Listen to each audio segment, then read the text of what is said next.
எத்தனையோ பேர் நான் தான் வருங்கால முதல்வருங்கிற டேகோட வரலாம். எத்தனையோ தாய்மார்கள் என் கணவரை விட அவரை தாங்க எனக்கு பிடிக்கும்னு சொல்லலாம். ஆனால் கணவரை விட அவரை தான் எனக்கு பிடிக்கும்னு சொல்லக்கூடிய பெண்களை உருவாக்கியது உங்களுடைய அரசியல். குடும்பமா கொள்கையா என்று கேட்டால் கொள்கையை உயர்த்தி பிடிக்கக்கூடிய பெண்களை உருவாக்கி இருக்கக்கூடிய அரசியல் திராவிட இயக்கத்தினுடைய அரசியல்.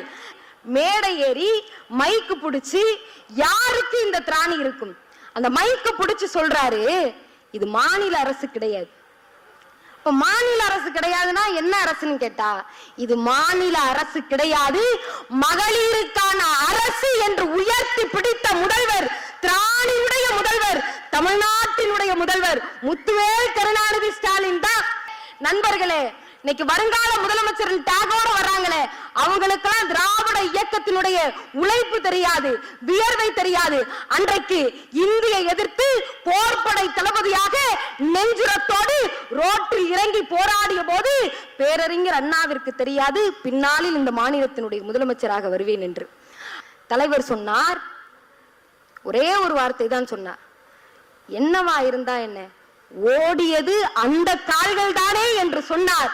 ஒரு எளிய மக்களின் மீது அந்த மனிதருக்கு எப்பேற்பட்ட காதல் இருந்திருந்தால் இப்படிப்பட்ட வார்த்தையை உதிர்த்திருக்க முடியும். நல்லா யோசிச்சு பாருங்க. இதுதான் ஒவ்வொரு தனி மனிதனின் மீதும் தனி பெண் இனத்தின் மீதும் முத்தமிழறிஞர் டாக்டர் கலைஞருக்கு இருந்த அன்பு, காதல். நல்லா யோசிச்சு பாருங்க. இந்த நாடு, இந்த சமூகம் தொடக்கத்தில் இருந்தே பெண்களோட கடமை என்னங்க, கல்யாணம் பண்ணி 2 குழந்தை பெத்து போடுறதுதான் சொன்னுச்சு.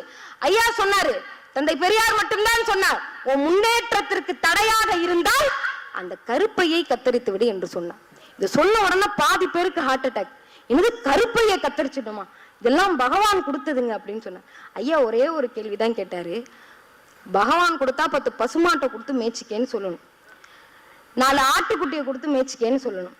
எதையும் கொடுக்காம பிள்ளை குட்டிகளை கொடுத்து அதையும் பெண்ணினத்திற்கே கொடுத்து பெண்களை காலம் முழுவதும் சமையலறையிலும் வீட்டிலேயே போட்டி பூட்டி வைப்பதை விட ஒரு கொடுமை இந்த நாட்டிற்கு உண்டா என்று தந்தை பெரியார் கேட்டார்.